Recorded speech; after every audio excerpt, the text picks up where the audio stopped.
it is. Huge congratulations to Circle for being crypto's second biggest IPO. Coinbase is the first. They didn't technically have an IPO, but details. So we have our second big United States company going public and trading, Ryan. First, Circle shares were sold in the IPO at $31. $31 the day before. Do you know what Circle is trading at right now, about 1 hour into trading? Okay, I saw something about this, but it's significantly up, right? So, I don't know, has it doubled? It has more than doubled. I'm looking at it right now. It's trading at $88.50. It also hit a peak high of $103, which is just crazy. So almost a tripling out of the gate, a tripling out of the gate of the valuation of Circle. I can't load this chart. It's like it's breaking the charts, David. That's why it's from the charts broken. Just type in CRCL, and that's the ticker of the Circle Internet Group, Inc. Apparently that's the company name. Group. Okay, trading on the NASDAQ. Wow, just a green line straight up, huh? Big green line. Yeah, you're going for a weekly candle, and let me tell you, it hasn't been trading for a week. I'll do the, how do I do? Shorter time range. Click the W and go down to 1 minute. There you go. $20 billion is the valuation that Circle is trading at. That's crazy. People were initially pricing it at around $6 or $7 billion, currently trading. I mean, we're 1.5 hours into trading. So, who knows? But it's coming in at $20 billion. They got to feel smart for like rejecting the Ripple offer, rejecting any Coinbase offers in the 6 to 9 billion range, and just going with his IPO. It's a lot more shareholder value here. Yeah. Well, so far, they still have like lockups and all that kind of stuff. So things still need to play out. But yeah, they're coming in at a juicy valuation, which, I mean, this sets the tone. A lot of people are saying, oh, this is now going to be the starting gun for a variety of further crypto IPOs. I think people are looking at Kraken. David. There are other companies that people are looking at. Everyone's talking about Bankless going public at no a multi-billion-dollar valuation. You know what they are probably talking about? After our episode last week, they're probably using the word stablecoin summer to describe this price action, okay?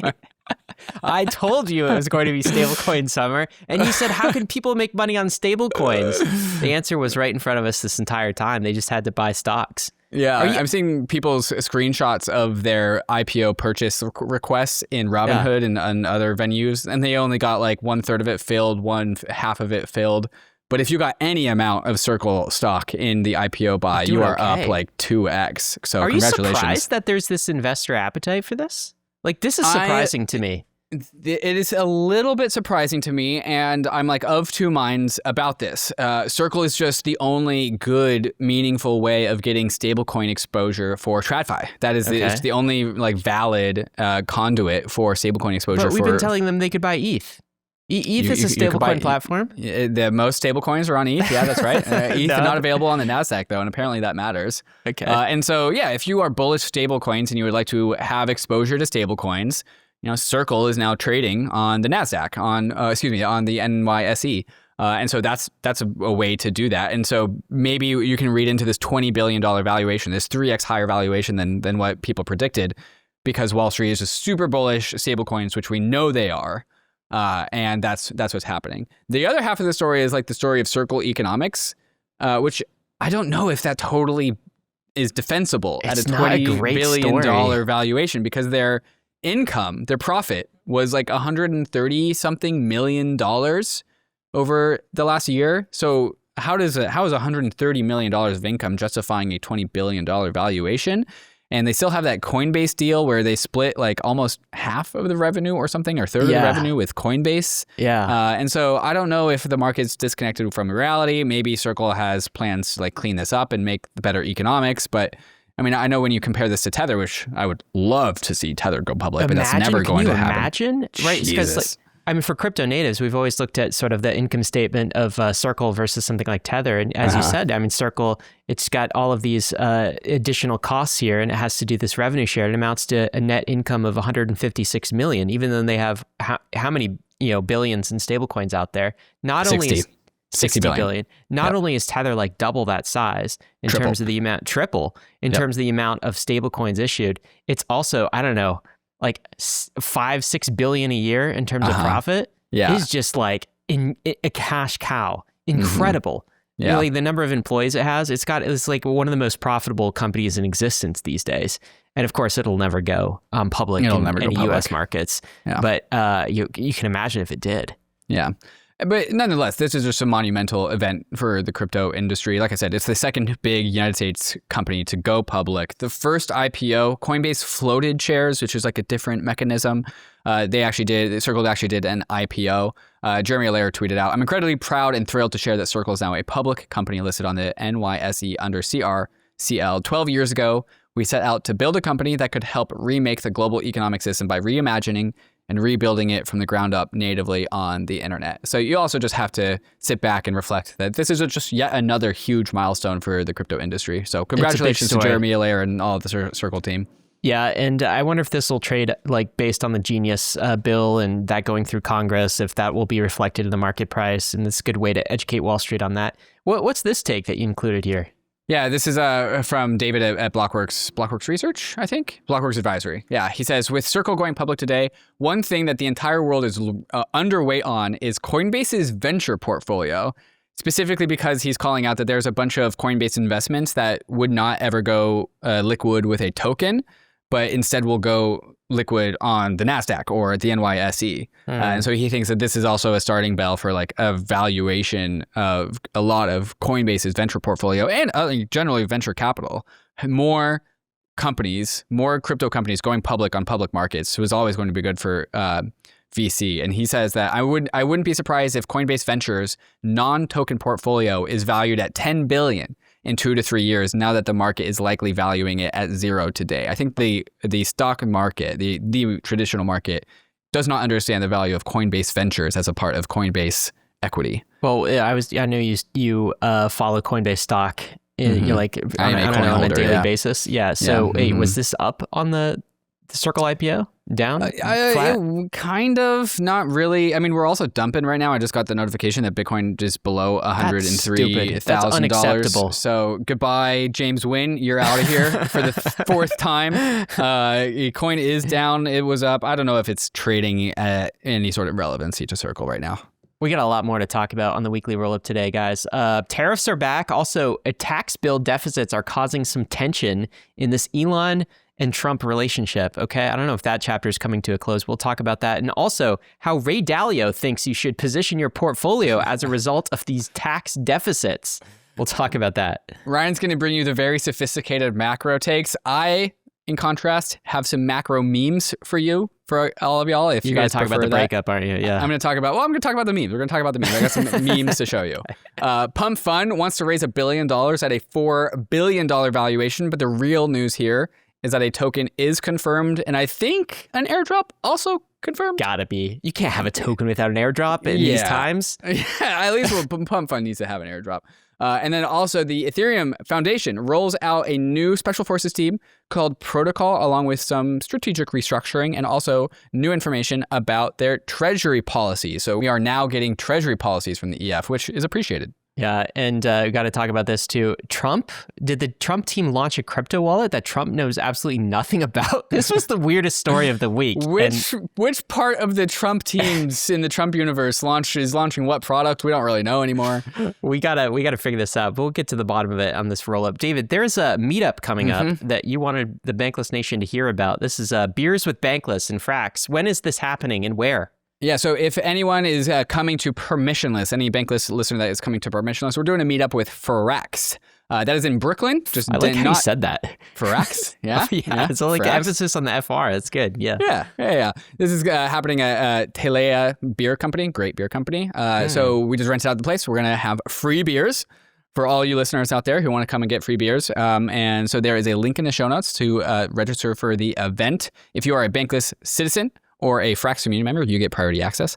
And I will see you all at Permissionless. Awesome. Tell me about markets, David. What's Bitcoin on the week? You said dumpage earlier. And I'm kind of scared to look at this chart, but I'm going to. I think I need to go actually update my numbers. Looking at Bitcoin right now, $103,150, down 3.2% on the week. Ether, Ryan, what did you do last week? What? I believe you called for $3,000 Ether last week. Yeah.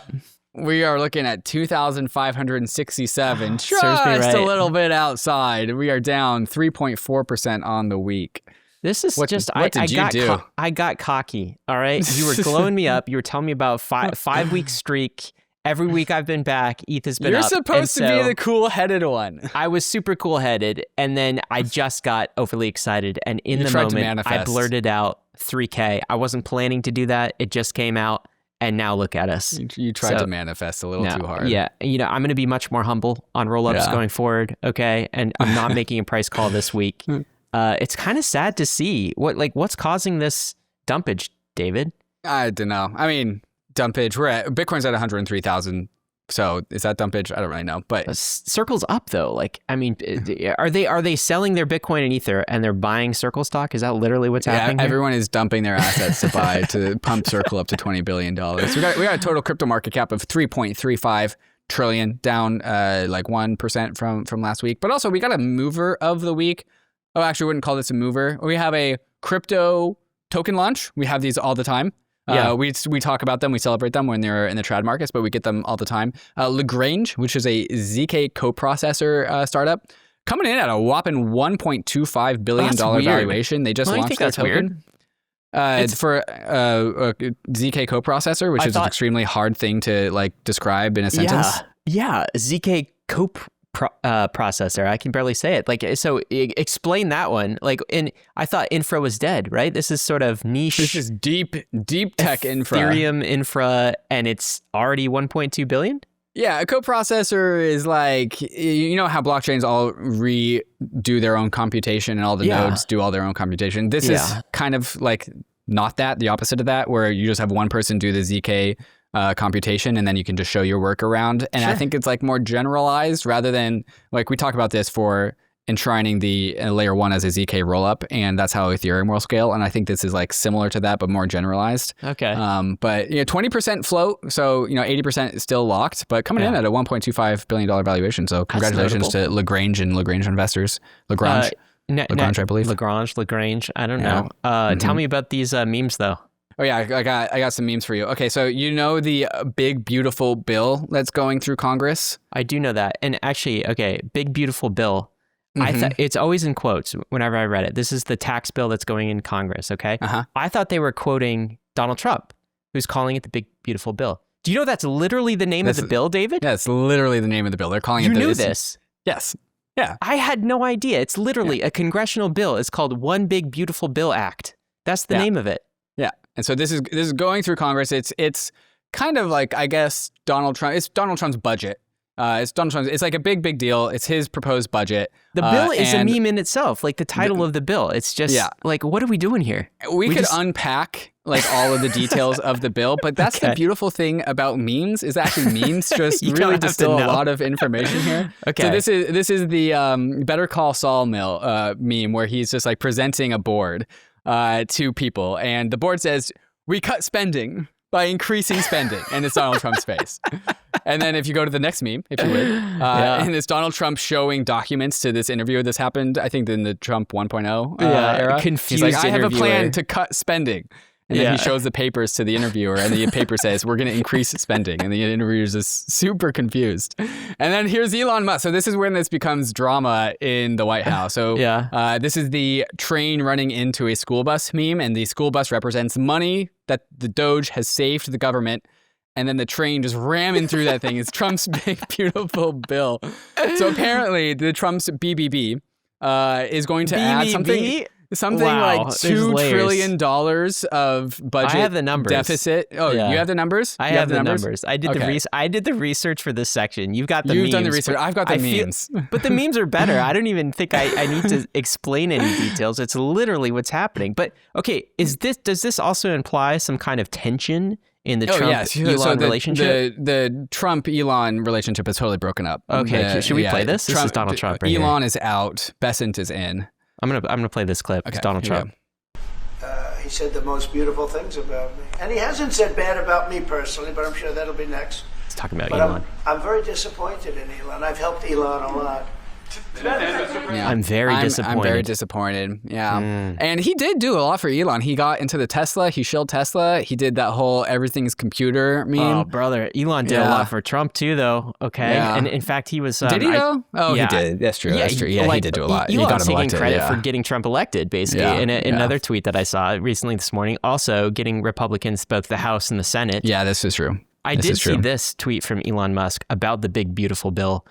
He's saying about the bill, "I'm sorry, but I just can't stand it anymore. This massive, outrageous, pork-filled congressional spending bill is a disgusting abomination. Wow. Shame on those who voted for it. Wow. You know you did wrong. You know it." Wow. Yeah. Holy shit. Let's get a little Shots spicy fired. out there. Wow. Yeah. Anyway, so my big takeaway here is that, other than the Elon Trump drama, which is always hilarious, is that even despite Elon Musk, who is an insanely good operator, no one can argue that. He has made massive companies. He is a process engineer. He knows how to do process and organization.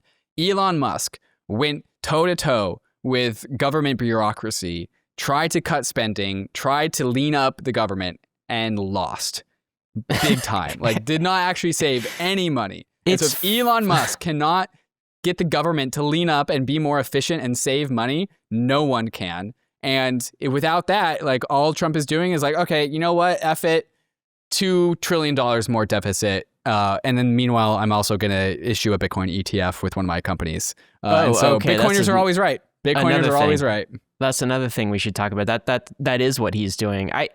There's so much you could say about Doge. I mean, of course, Elon Musk was doing the cuts in the executive branch, right? The existing government operations, and the big costs of the future are really entitlement programs, aren't they? Yeah. It's that's so he wasn't even tackling the things that needed to be cut.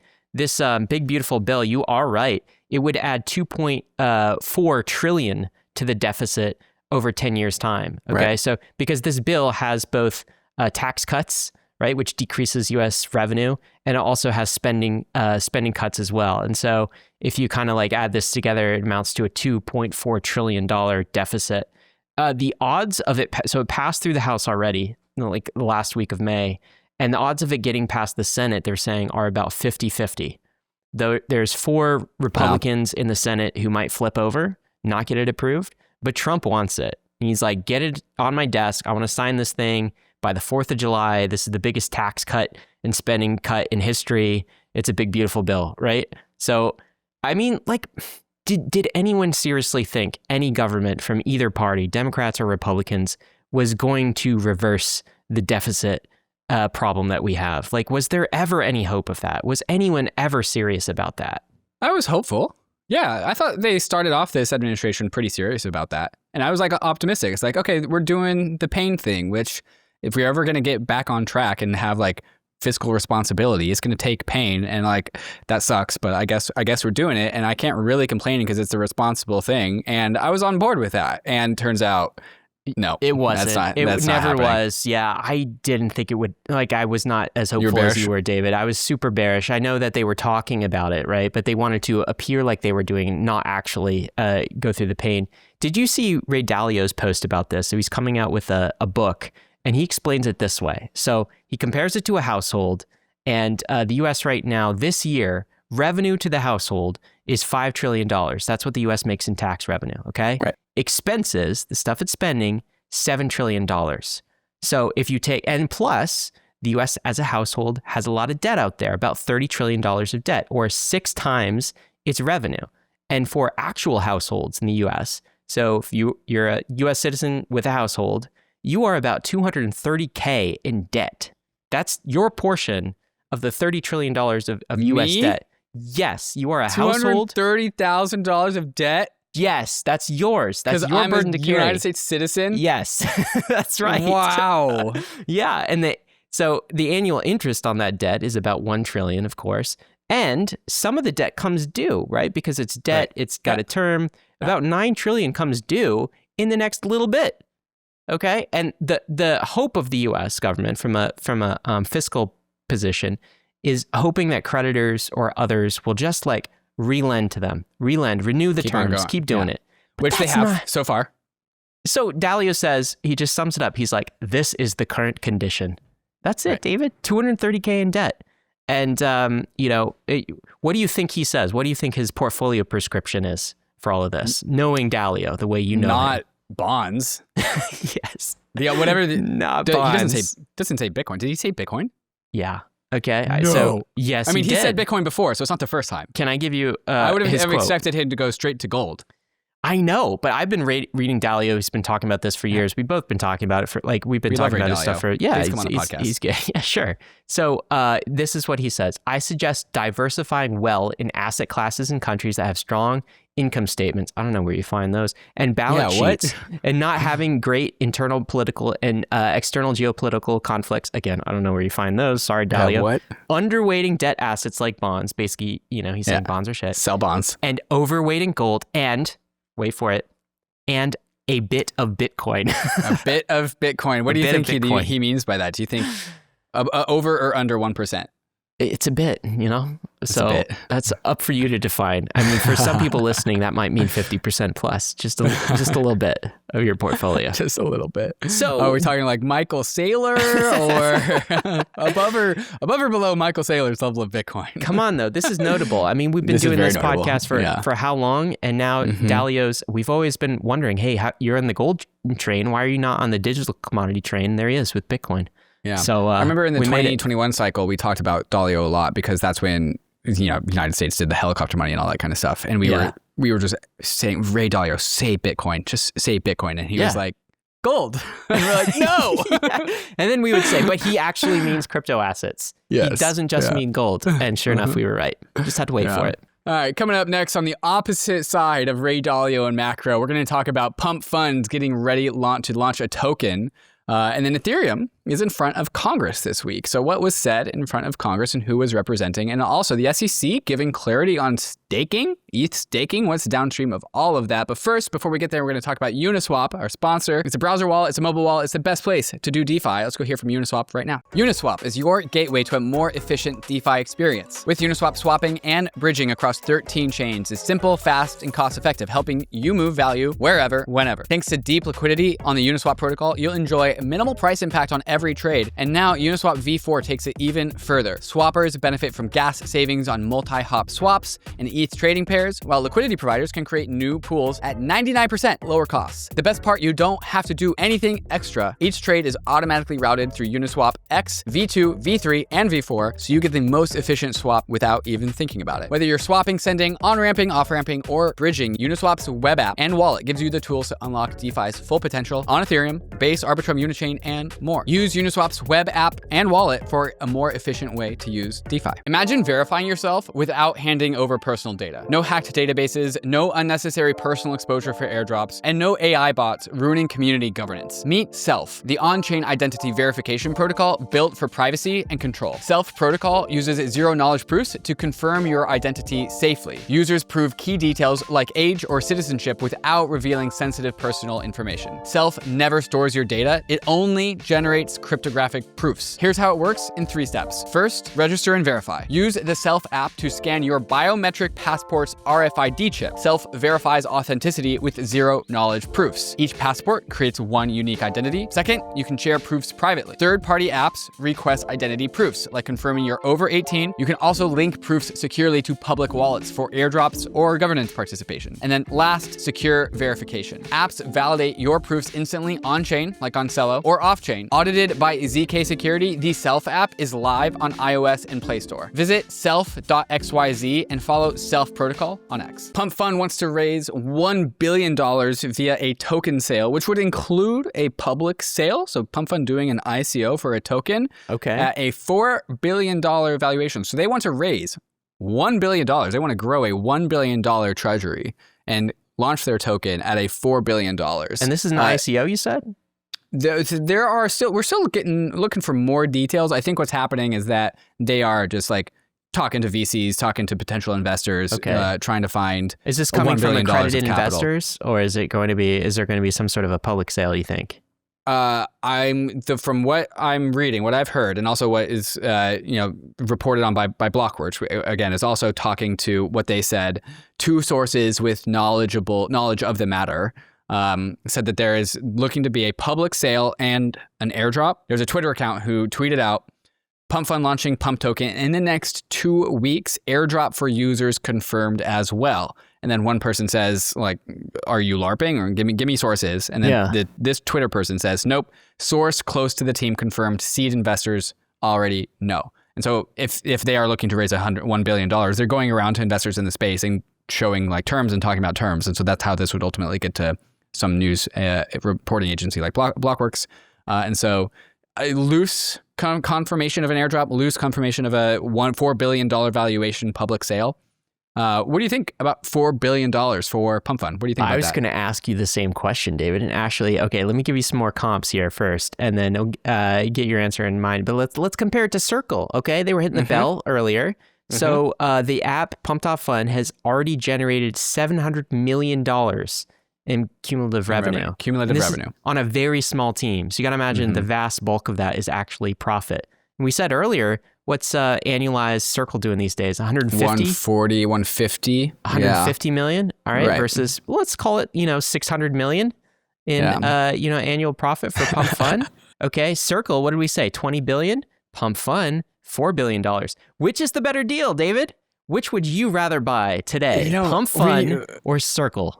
When you put it like that, wow, Pump.fun seems like really cheap. I don't know what the revenue for Pump.fun has come down. They made a lot of their money with I think that their peak revenue was around the Trump meme coin launch, because that's when all meme coins just went absolutely gangbusters. Yeah. Looking at more recent timeframes of revenue, Pump.fun has made $6.5 million of revenue over the last 30 days. And that annualizes out to $78 million if this Dune board that we're looking at is accurate. So $78 million. That's less than Circle. Let's say they have like $8 million of costs. Very slim team. Maybe it's less, maybe it's more. $8 million. They're making $70 million a year. Sure. So durability of the revenue is the question, isn't it? Yeah. For a $4 billion valuation at $70 million of revenue annualized, there's a gap there. Well, it depends what you think, right? So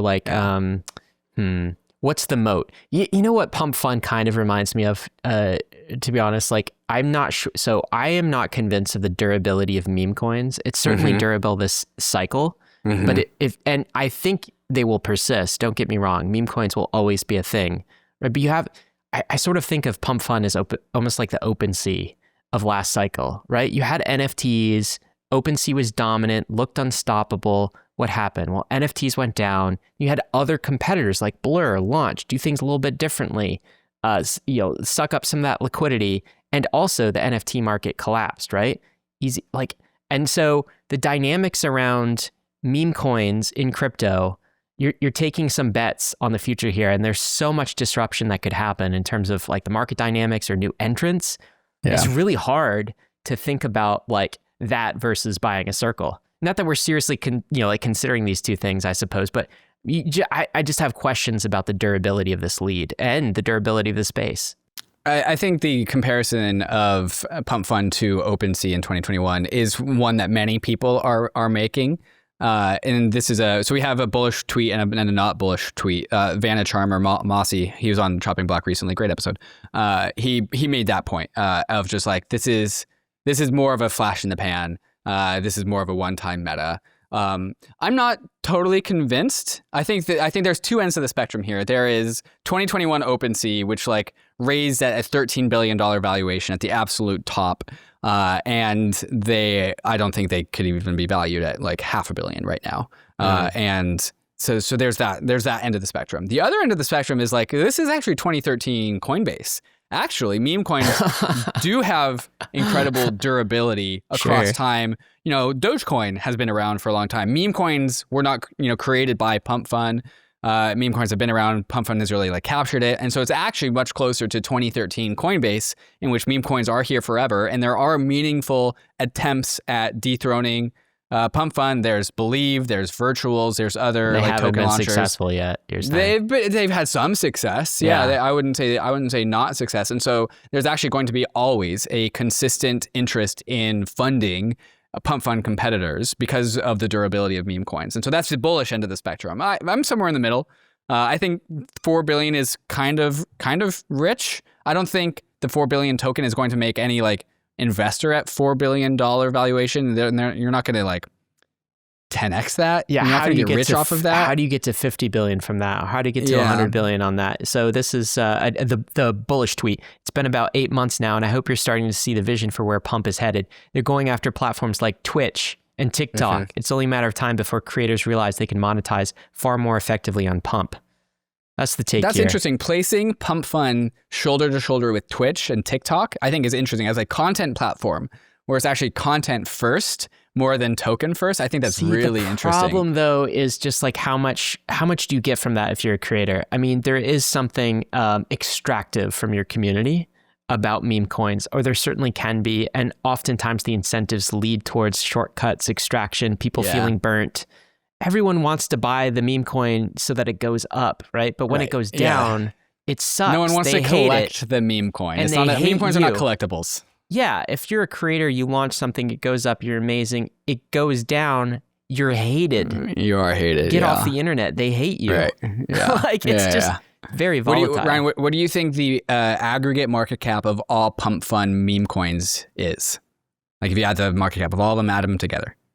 Just the Pump.fun ones, not all the crypto just the ones meme coins. pumped on. Yeah, exactly. That's right. I would get the ones like 5 billion, something like this. Yeah, pretty close. 4.5 billion. 4.5 billion. Same as the market cap of the platform.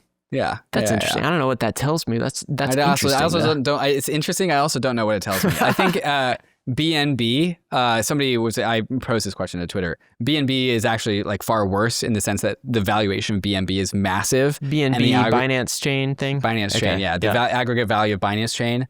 You know, people call this a casino. Binance Chain is a casino. The value of all aggregate tokens on Binance is like 1/10 the value of BNB itself. But granted, Binance Exchange buys and burns BNB, and so you're actually investing in like Binance revenues too. So maybe it's not a very good comparison. Real hard to compare Circle and BNB and Pump. Yeah, let's compare Circle and Pump.fun shoulder to shoulder. let's throw in a bank like JP Morgan. Compare that too. Well. Let's talk about the Ethereum Foundation update this week. So a protocol special forces team. All right. So some people saw this tweet from the Ethereum Foundation announcing protocol, and they were like, "What? Like, what is protocol? You guys doing a new protocol? Like question mark? What is protocol?" Protocol, I think, is just the name of a very slimmed down research and development team that has been categorized into 3 swim lanes, 3 lanes. You know, the Verge, Urge, Splurge, those are gone. Yeah. There are now just 3. They're still there. We just don't talk about them. They're still there, much. but like this is not what we're talking about. This is not how we're presenting it. Sure. What they are now is first track, Scale the Layer 1, led by Tim Bako and Ansgar.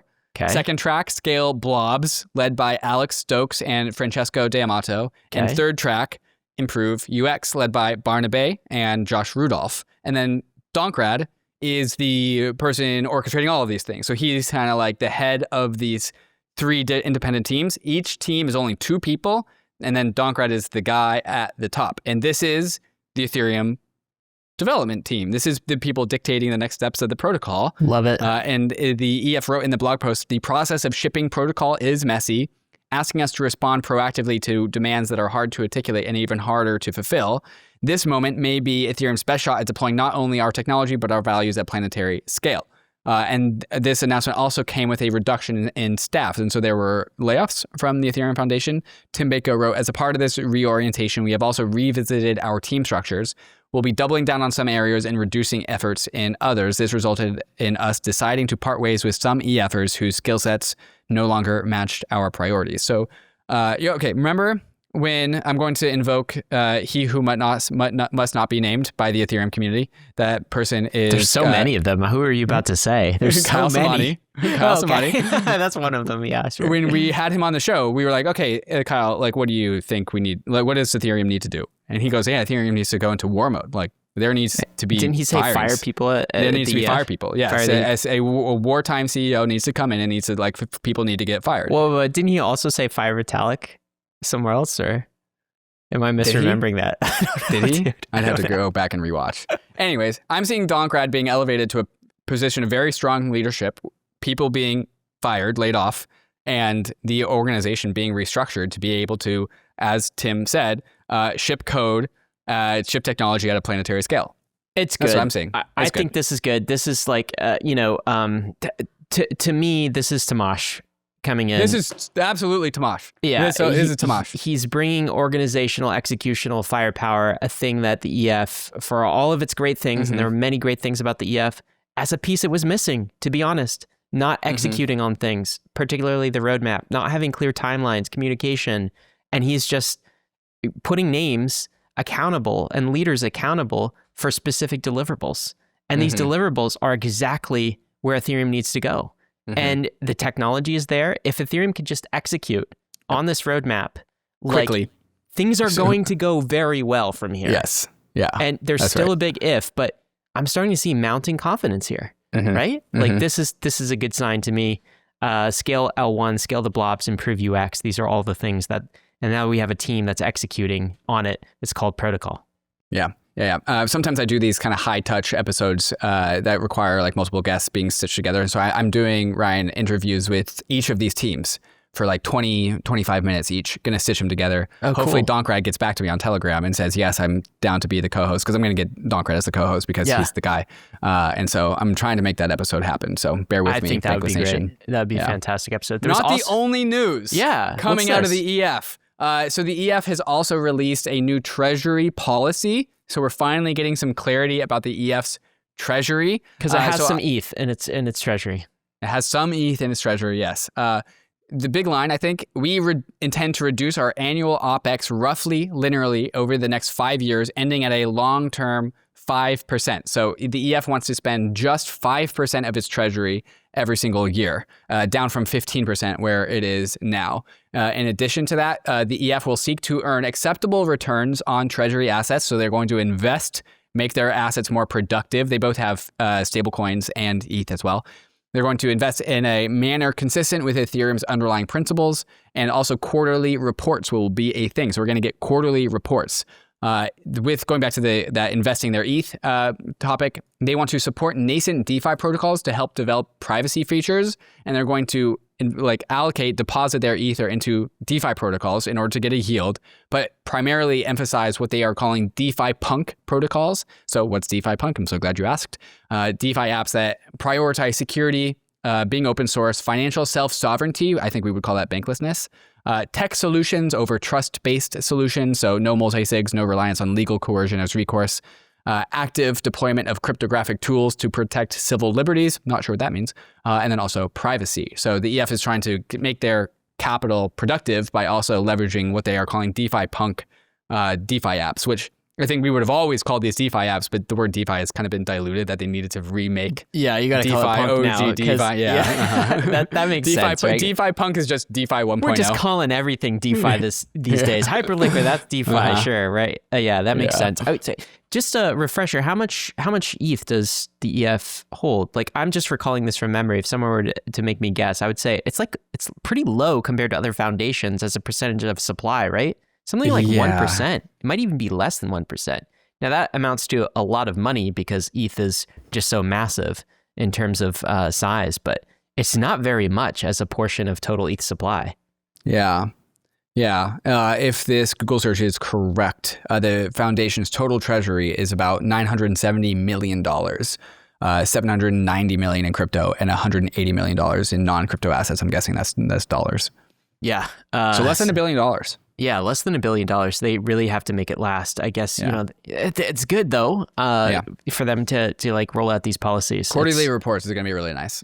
Yeah, I have a conspiracy theory. I would like to challenge all other layer 1 foundations to issue quarterly reports about their financials. Okay. Maybe they will, because I have a little bit of a conspiracy theory for you. Yeah. I think part of the reason the EF is doing more of this, transparency. I mean, there's lots of reasons, cultural change, all of these things. It's all good. They realized they woke up from their slumber, all of these things.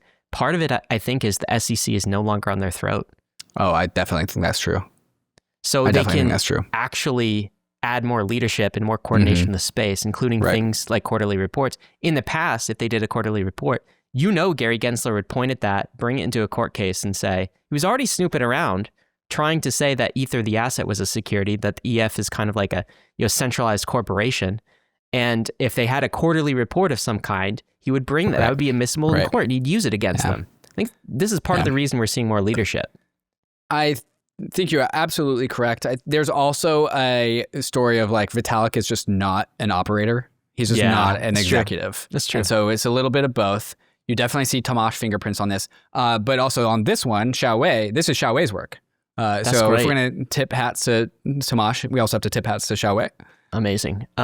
Let's tip a hat to Vitalik here. Actually, this is him commenting on Ethereum Layer 1 scalability. How fast should we see a lot of these changes to the L1 that have been talked about in the last couple of months? Yeah, okay. So my view is like generally I think we should scale L1 by about 10x over the next year and a bit based on delayed... Why the in a bit? Why not be more ambitious here? No, year would be great. It's great just to see this reprioritization and this like can-do attitude of scaling the layer 1 just permeate around the Ethereum culture. I've been pushing for this for a while now. Like I went back and forth. Like last year, I was like, yeah, we need to scale the layer 1. No, the path that we're on. It took me a while to like get dug into this. Now you like have we need to scale around scaling. And L1. I've been pushing different parts of the Ethereum community for the last like I don't know 2-3 months. I was in the Daily Gwei Discord like fighting with them, and they were like, no, we can't do this. Like the engineers, you don't know anything, David, that the engineers don't know. And then you see the engineers start saying, yeah, we're going to scale the layer 1. I'm like, thank you. It's just an attitude thing. It's just an attitude. We can do things. We can just do things. There are some trade-offs with scaling too much, but I feel like the Ethereum researchers know they got the get out of jail free card now, which is ZK Tech is really catching up. Yeah. And so that's going to allow massive scale here. Yeah. There was a conversation in the Bankless Discord from Centauri, one of our Bankless citizens, who said, to get a 10x increase in a year, we need to pressure larger operators to change the gas limit on their nodes. Which brings us to this tweet from Victor Bunin, who is a protocol specialist at Coinbase. And he says, hey, so Coinbase is once again one of the first large operators to signal the increasing gas limit. People used to bully us to go faster, but guess it's now it's our turn to bully others. So he tags Lido, P2P, Figment, Helm, Chorus, and say, yo, guys, it is time to increase the layer 1 gas to 60 million. Right now it's at 36 million. Let's get it up to 60 million gas on the layer 1. So there are people from Lido who are listening. There are people from P2P who are listening. You are requested. Pump the gas. You're requested to pump the gas. Let's do it. All right, we got a lot more coming up. Michael Saylor found a way to raise more money to buy more Bitcoin. I'm shocked. Yes, he did. Which couch cushion did he look under this time? Yeah, who knows? Did the Trump team launch a crypto wallet? Some say yes, some say no. Maybe we'll find an answer. How is that up for debate? Also, David, SBF, his story, it's headed to Netflix. We're going to talk about who's playing SBF's role and also Caroline's role, of course, all that and more.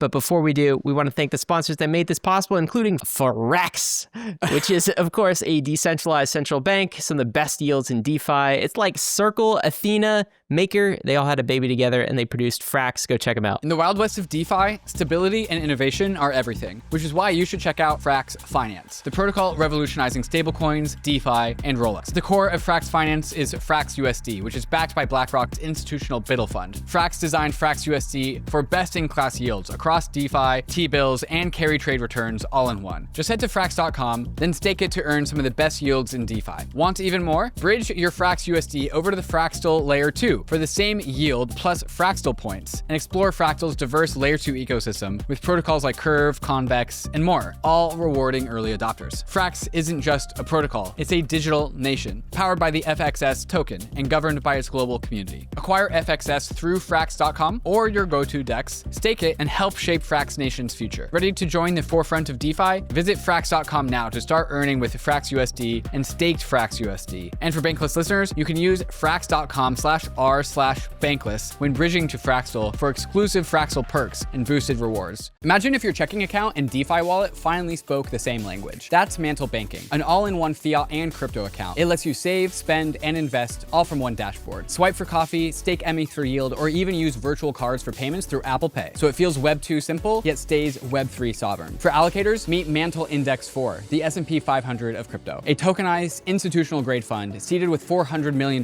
from the Mantle Treasury and backed balanced across Bitcoin, Ether, Sol, and yield-enhanced stables. One asset, broad exposure, pure DeFi composability. The momentum is real. METH vaults, FBTC bridges, and a $2.4 billion community treasury are all powering the next phase of on-chain finance. MANTLE brings real-world access, yield, and utility to digital assets. Ready for the next era of on-chain finance that actually belongs in 2025? Explore MANTLE at mantle.xyz or follow mantle_official. MANTLE, bridging TradFi and DeFi so you don't have to. Tweet from Michael Saylor. Strategy today announced the launch of Stride, that's a ticker symbol, STRD, a new perpetual preferred stock offering available to institutional investors.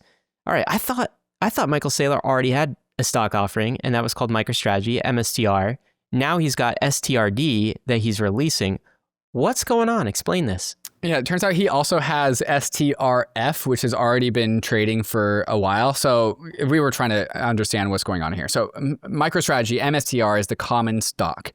And you know how like Pendle kind of unwraps tokens and allows you to express different ways of having exposure. You're trying to explain complicated equity stuff to me in DeFi crypto language. Yeah, but it's a little bit like that. So if you are maximally bullish Bitcoin and you would like to express that bullishness with MicroStrategy, you would buy MSTR. You would buy the common stock. Sure. STRF is a 10% like coupon, a Series A perpetual strife preferred equity. So it's this thing that exists in this like no man's land between equity and a bond, a corporate bond. It's preferred. So if common stockholders get wiped out because something real bad happens, right, the preferred equity owners are able to They get paid out first. Yes. Okay. Yes, exactly. And so you as a STRF preferred strife preferred equity owner, you get paid a 10% coupon, a 10% like dividend yield, a fixed 10% cumulatively. That's the benefit. So if the board skips a payment because it doesn't make any money, it piles up and you will get paid that payment that you are owed later. Okay. It's at the top of the equity stack. So like you said, if anything, this gets paid out first. It is the most safe, most defensible. This new thing that MicroStrategy is issuing is STRD, which is closer. The third asset. So he has MicroStrategy, he has STRF, now he has STRD, not yet trading. It's a 10% Series A perpetual Stride preferred. So it is junior. It also pays 10%. Okay. But if MicroStrategy cannot make a payment and it misses a payment, you do not get that payment. You do not get that payment later, unlike STRF. Okay. And it's also junior to STRF. It's also junior. And so if MicroStrategy gets wiped out, you will also get wiped out because now you won't be getting any more payments. And so this is like, it's a little bit sussing out the credit worthiness of MicroStrategy. So I think if something breaks in MicroStrategy, this thing will get wiped out first. Like this thing will go to zero first. STRF will go to zero last, and then MicroStrategy just trades like a company. So the reason he's doing it is so that he can sell this new Stride shares, basically, and raise another, 250 million or so to go do what? What's he going to do with 250 million?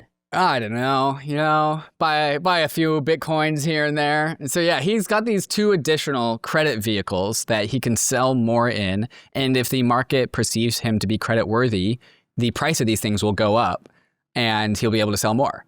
Okay, so for an investor, did I see Dylan Leclerc over here on Twitter call these kind of like junk bonds? It's the Stride is kind of like the junk bond version. Yes, it's the most recent one that he issued. Yes. Yeah, it's kind of like it's junior. You're not getting the guaranteed payments. You know, it's like, I don't know. It seems maybe some investors will want this, but it seems the worst of a couple of worlds here.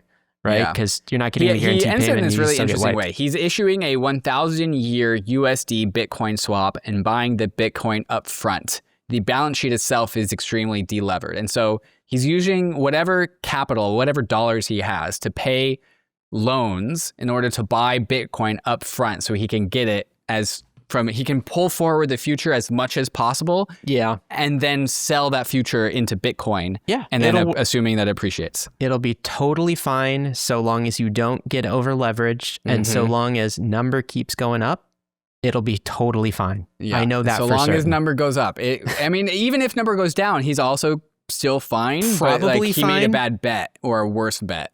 Yeah. All right, let's talk about Trump, David. I saw a tweet talking about a new crypto wallet that the Trump team launched. I went to the website. This is kind of what you see on the website. All right, there's like TrumpWallet.com. Guys, I don't know if you should go to this or not. Because I don't even know if it's real. I actually thought it might be it's real. a Pretty sure phishing it's real. campaign. Okay, it is real. Anyway, the news was, this came out of crypto media sources like Bitcoin Magazine, etc., that Trump had launched a crypto wallet where you could buy, sell, trade. The Trump token was featured inside of the crypto wallet. And it was like the Trump version of a crypto wallet, in case you're done with Uniswap and MetaMask wallets and you just like, you wanted your Trump wallet, because you got to hold your crypto in the Trump wallet. So that was the news. And then something funny happened, which was the sons of Donald Trump, Eric and Donald Jr., started denying that this thing was real. They denied affiliation on Twitter, with this whole thing. And so the launch of the Trump wallet got community noted, saying the Trump organizations have distanced themselves from this. Right. And so crypto media started reporting on this. Mainstream media started reporting on this. Funny though, Magic Eden, originally it was an NFT platform, right? On Solana. Now they're maybe doing more things. They started doing Bitcoin ordinals. They bought Slingshot Wallet. Yeah. Yeah. They said that this was real. In fact, they had helped develop this in partnership with Trump.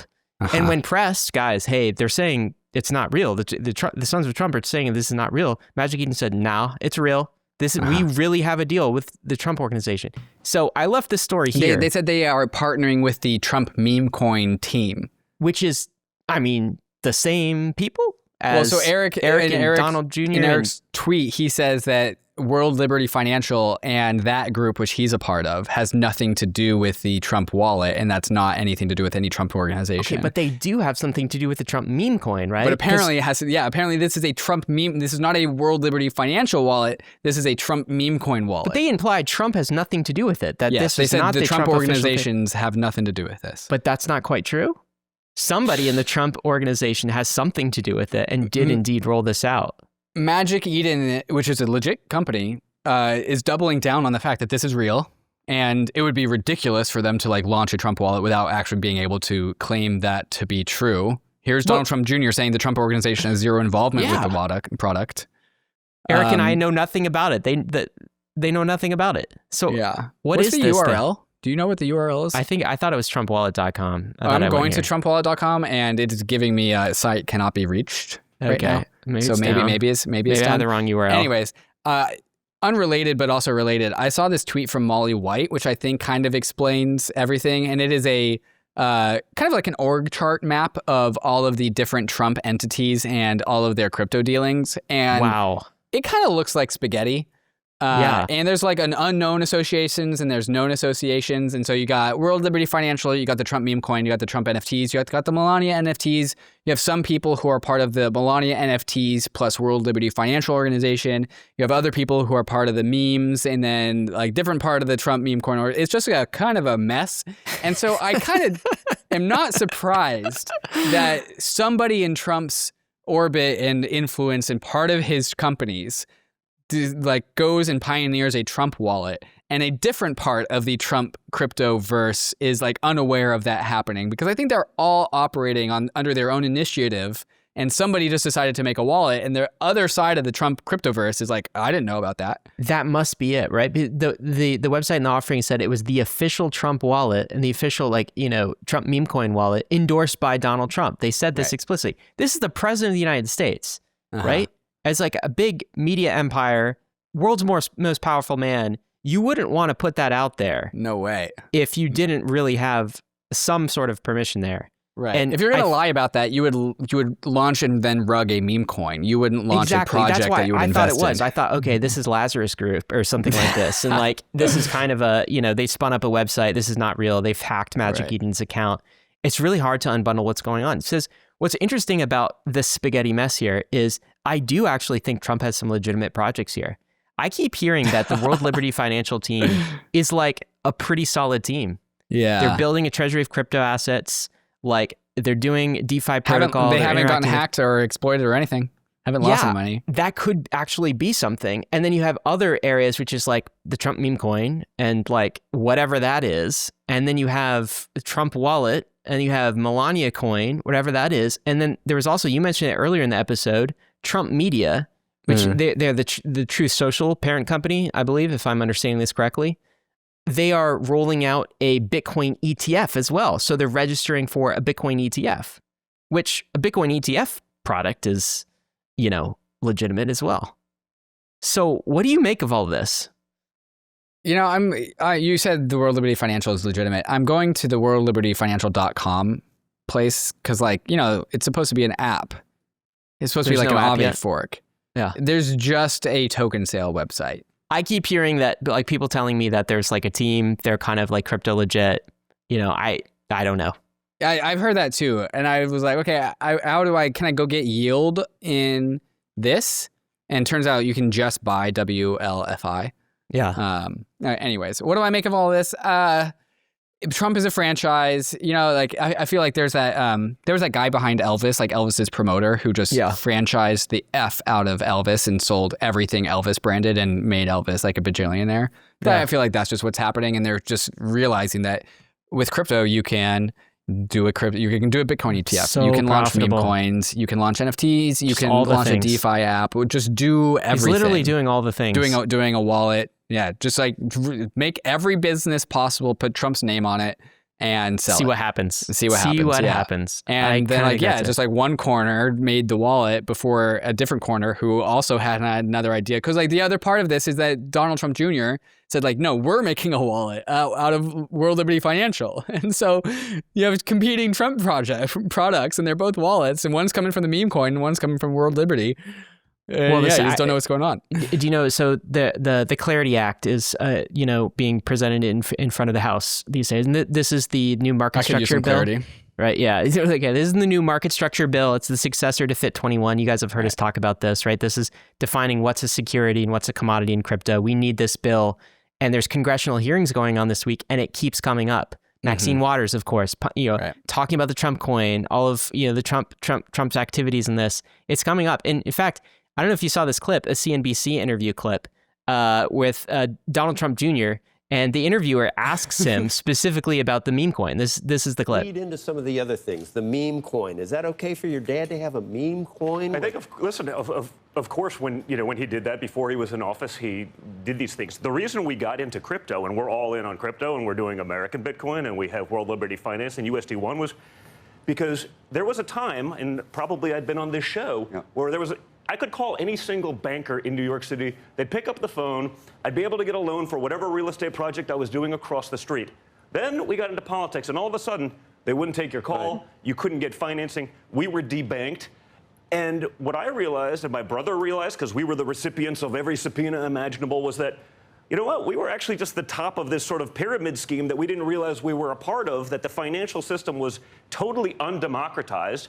Because we had a certain balance sheet and whatever, we could kind of do whatever we wanted. The regular guy was messed up. Now we were all of a sudden in the shoes of the regular guy that wouldn't be able to take advantage of the markets. And we said, what's the solution for that? The answer is crypto. And a meme coin. Masterful. Why did you launch a meme coin? Well, let me tell you about this one time we got debanked. He's not we wrong got about forced that, into though. crypto, Yeah. and we needed crypto, and so never mind. I don't think he said meme coin once in that. Oh my God, a complete masterpiece. It is funny. It is funny, David. Let's talk about Sam Bankman-Fried headed to Netflix. What are we getting here, David? Apparently they're getting a 1-season series on SBF in the fall of FTX. Which I am just waiting on the edge of my seat for as a big TV person. This is not a documentary. This is an actual kind of, I don't know. I remember like The Social Network. I think it's something like that, where it's like a documentary, but with acting and a story. It's a true story of what it's a true story. happened. Yeah. The altruists is what they're calling this? The altruist, That's what they which went is with. a huge just punch to the face of effective altruism. Yeah. I would. Cause I think that has to have a big overarching story. They're going to name it that. The actors portraying the people as we know them: Anthony Boyle, who I'm not a movie person, and then also Julia Garner.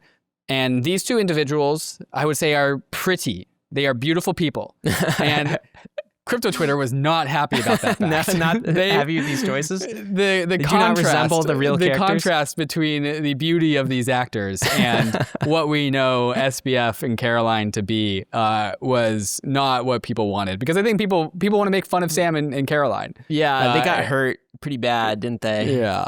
So look at this one. So here's one. Bella Ramsey is what others were saying, and Jonah Hill. I feel like Jonah Hill as Sam Bankman-Fried is kind of perfect, though.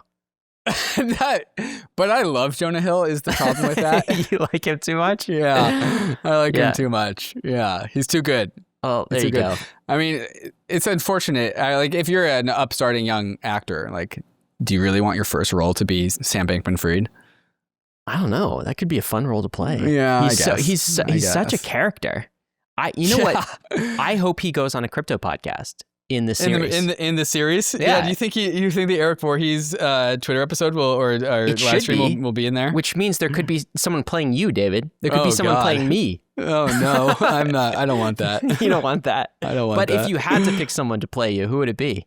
Oh, my doppelganger, which is what's his face, Tobey Maguire. Oh, Tobey Maguire would make a perfect David Hoffman. Yeah. The people have always called me Spider-Man. Yeah. Who would I be then? Who is your Joseph Gordon-Levitt? That's who I'd want to play me.